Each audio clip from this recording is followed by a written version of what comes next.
अब आ गया है वो दिन जिस दिन आप सभी लोगों को पीपल पेड़ के नीचे खड़े होकर के अपने हृदय की बात, अपनी मनोकामना 3 बार बोलने वाला उपाय करना होता है। जी हाँ, 13 दिसंबर 2025 का दिन, जिस दिन पड़ रहा है शनिवार का दिन। और इस शनिवार के दिन जब आपकी कोई कामना, कोई इच्छा पूरी नहीं हो रही हो, आपने काफ़ी सारे उपाय और व्रत भी कर लिए, लेकिन आपको आपके मनोवांछित फल की कामना पूरी नहीं हो रही हो, तो एक बार इस उपाय को शनिवार के दिन करना बिल्कुल भी मत भूलिएगा।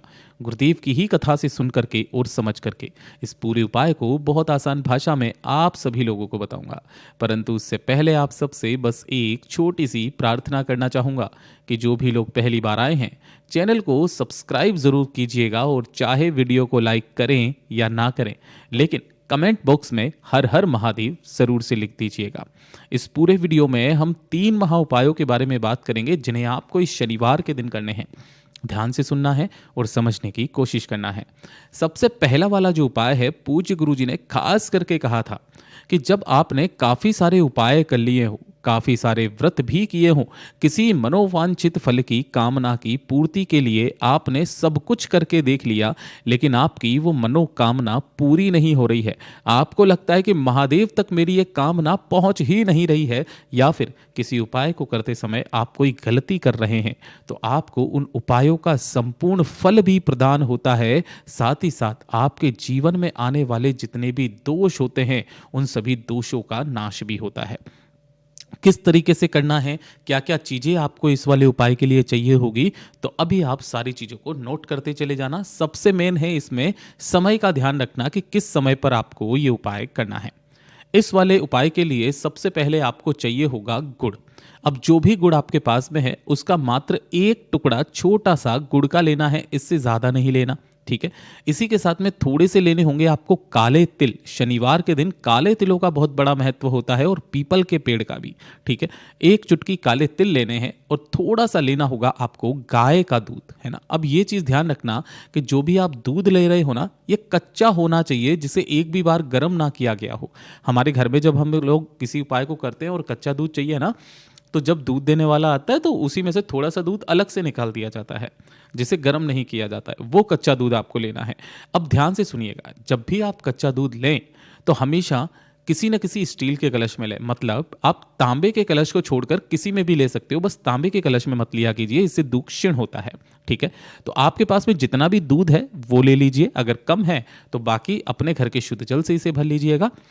एक चुटकी काले तिल और गुड़, काले तिल और गुड़ शनिवार के दिन आपको इसी कलश के अंदर डाल देना है। तो एक कलश तो आपने ये तैयार कर लिया।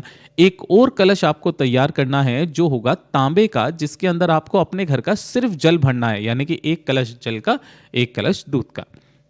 साथ ही साथ आपको थोड़ा सा एक आटे का दीपक जरूर बना लेना है, क्योंकि दीपक इस दिन आटे का ही लगाया जाता है, जिसके अंदर आपको लगानी है गोल बाती, फूल बाती, और इसके अंदर आपको भरना होगा घी। ठीक है। तो इस तरीके से आपने दीपक भी तैयार कर लिया है।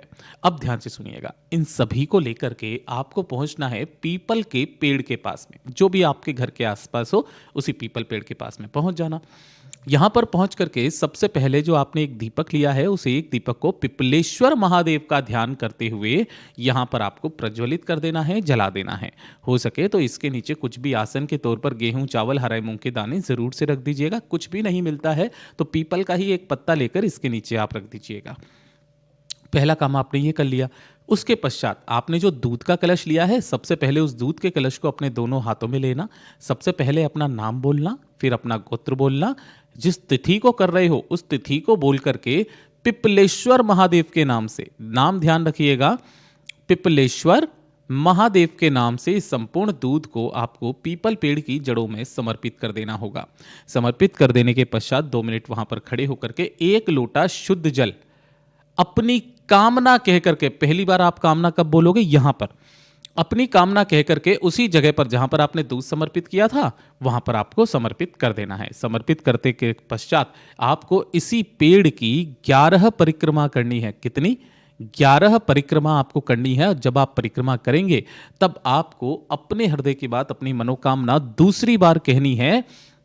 11 परिक्रमा खत्म होने के पश्चात जब आप बिल्कुल सम्मुख में आ जाएंगे, पूरी परिक्रमा खत्म हो जाएगी, तो अपने दोनों हाथों को अपने हृदय से लगा करके अपने मन की बात कह करके उन्हीं दोनों हाथों से आपको इस पीपल पेड़ को छूकर अपने हृदय की बात, अपनी मनोकामना कह देनी है। पूज्य गुरुजी ने कहा कि ये एक शिव महापुराण का वो उपाय है जिसमें आपके हृदय की बात, आपकी कामना जो है वो सीधे महादेव तक पहुंचती है और महादेव उसे निश्चित रूप से पूरा जरूर करते हैं। समय लग सकता है लेकिन पूरी जरूर होगी। बहुत अद्भुत और रोचक उपाय है, जरूर से कीजिएगा। बात करते हैं दूसरे वाले उपाय की। अब ये जो दूसरा वाला उपाय है ना, ये दो तरीके से करने के लिए पूज्य गुरुजी ने कहा था। देखिए, एक तो ये कहा कि अगर शनि महाराज के कारण कोई बड़ा भारी रोग हो गया है, कोई दोष हो गया है ना, या फिर आपके बनते बनते काम बिगड़ रहे हों, ठीक है। साथ ही साथ पूज्य गुरुजी ने यहां तक कहा कि अगर शनि महाराज जी के कारण कोई रोग, कोई दोष, या आपकी कुंडली में किसी तरीके का कोई दोष है, शनि दोष है, शनि ढैया चल रही है, साढ़े साती चल रही है, आपको नहीं पता है, लेकिन फिर भी अगर आपके जीवन में चल रहा है तो एक काम करना स्टार्ट कर दीजिए। बस एक काम, चाहे हो या ना हो। गुरुदेव ने कहा था एक लंबी बाती का दीपक आपको बनाना है, चाहे आप आटे का बना लो, चाहे मिट्टी का, ठीक है। इसके अंदर आपको लंबी बाती इस तरीके से लगानी है और इसके अंदर भरना होगा सरसों का तेल। ये चीज ध्यान रखना, किसका तेल भरोगे, मैं यहां लिख देता हूं, सरसों का तेल इसके अंदर आपको भर लेना होगा। और इस दीपक को शाम के समय जब प्रदोष काल होता है, उस प्रदोष काल के समय पर इस दीपक को ले जाकर आपके घर के आसपास जो भी पीपल का पेड़ हो, उसी पीपल के पेड़ के नीचे अपना नाम और गोत्र बोल करके पिपलेश्वर महादेव का ध्यान करते हुए इस दीपक को जो प्रज्वलित करके आ जाता है महाराज, उसके जीवन में कभी शनि आड़े नहीं आता है, शनि की ढैया नहीं चलती है, साढ़े साती का प्रभाव समाप्त हो जाता है। पूज्य गुरुजी ने जब इस उपाय को बताया था तब कहा था कि लोगों को शनि लगता है और शनि को शिव लगता है। जो व्यक्ति शिव की अनुकंपा करता है, उनका वंदन करता है, शनि उन्हें कभी भी परेशान नहीं करता है। तो ये वाला काम तो आपको करना ही करना है। अब इसी के साथ में पूज्य गुरुजी ने दूसरा वाला कारण बताया था कि जब आपकी किस्मत आपका साथ नहीं दे रही है, दुर्भाग्य आपका पीछा नहीं छोड़ रहा है, आपकी किस्मत नहीं चमक रही है, आपने काफी समय से किसी चीज के लिए बहुत मेहनत कर रहे हैं लेकिन उसका फल आपको अभी तक नहीं मिल रहा है, चाहे वो नौकरी के लिए हो, पदोन्नति के लिए हो, किसी व्यापार को लेकर के हो, जीवन में कुछ भी अच्छा नहीं चल रहा है, सब लोग आपको ताने मारते हैं कि तुम जीवन में कुछ नहीं कर सकते हो, ये और वो बहुत सारी बातें ऐसी होती है जिसकी वजह से आपका मन थोड़ा सा खिन्न हो जाता है। तो आपको जवाब देने की जरूरत नहीं है, जवाब मेरे देवादिदेव महादेव देंगे। ये पूज्य गुरु जी के वचन थे। केवल एक काम करना स्टार्ट कर दीजिएगा। गुरुदेव ने कहा किसी भी पीपल के पेड़ के पास में जाना, ठीक है, वहां पीपल पेड़ के पास में जाकर के सुबह या दिन में कभी भी इस पीपल पेड़ की जो ये छाल होती है ना, ये थोड़ी सी छाल आपको यहां से निकाल लेनी है, अपने ही हाथों से थोड़ी सी छाल, और इसे लेकर के अपने घर पर आना है। घर पे ला करके इस वाली छाल को किसी भी मिक्सर ग्राइंडर में या खल कूटने में इसको थोड़ा सा कूट लेना। कूट करके जब आप छानोगे तो इस तरीके से पीपल की छाल का चंदन बन जाएगा। इस तरीके से आपको चंदन निकलेगा। बस ये लेना है आपको थोड़ा सा, ठीक है। और इसी के साथ में आपको 1 लोटा शुद्ध जल अपने घर का लेना है, तांबे के कलश में। बस केवल ये 2 चीजों से आपको उपाय करना होगा। इन्हें लेकर के आपके घर के आसपास जो भी भोलेनाथ का मंदिर हो, शिवालय हो, शिवलिंग हो, वहां पर आपको पहुंचना है। शिवलिंग के पीछे की तरफ आसन लगा करके बैठ जाना है, जिससे आपका मुख उत्तर दिशा की तरफ में हो जाएगा।